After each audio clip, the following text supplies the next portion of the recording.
6.25 milligrams of Proviron is selective enough to only inhibit the SHBG, reduce that over time, free up more testosterone, improve your libido with no negative effect on luteinizing hormone, follicle stimulating hormone, total testosterone, estrogen, and even lipid parameters.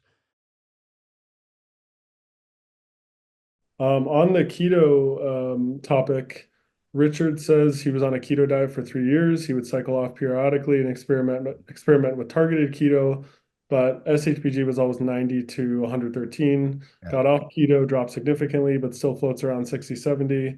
Also had high cortisol that would not metabolize efficiency as shown by a Dutch test. Tried boron, Boncat, Fedosia, etc. Doesn't seem to go down.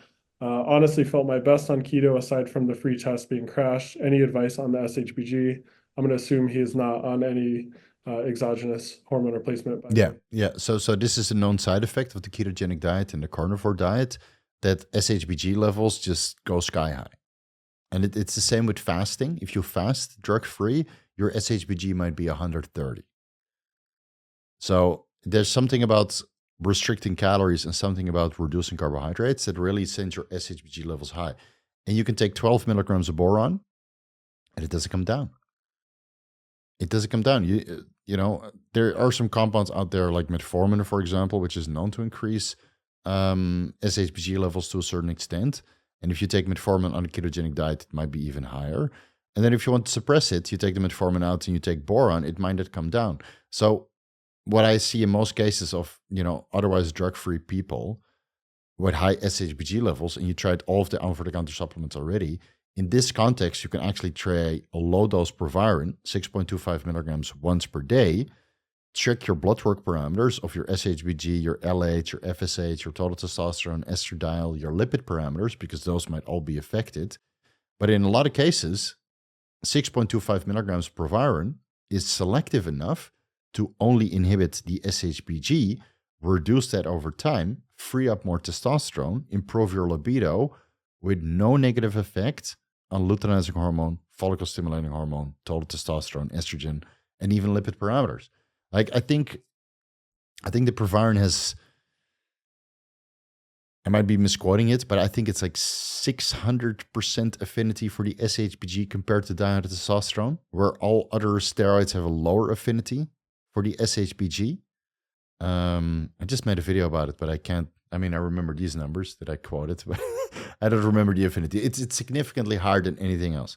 So if Proviron, you take that and it all occupies the SHBG and not the androgen receptor, or it can inhibit the aromatase enzyme to a certain extent and lower the conversion of testosterone into estradiol, which is favorable because estradiol is one of the suppressive hormones on your pituitary gland, which if estradiol levels are high, LH and FSH levels go down and thus testosterone levels go down. So if you inhibit the SHBG, increasing testosterone, and you inhibit the aromatase enzymes lowering estrogen and increasing testosterone, LH and FSH levels might be totally normal, and you have a net outcome of having phenomenal libido for a quarter tablet a day, which is very inexpensive.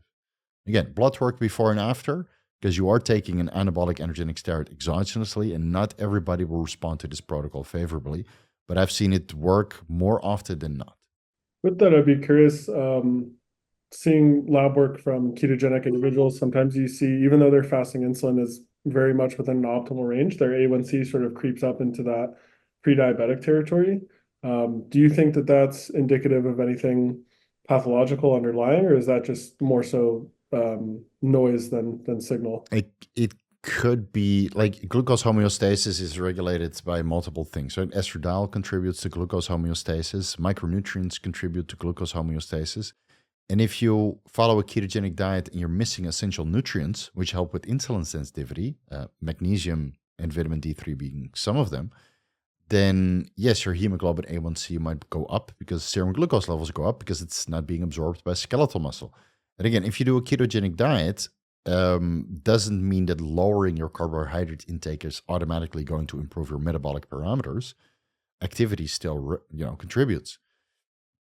So you still need to do some cardio. You still need to do some exercise or some walking in between sets.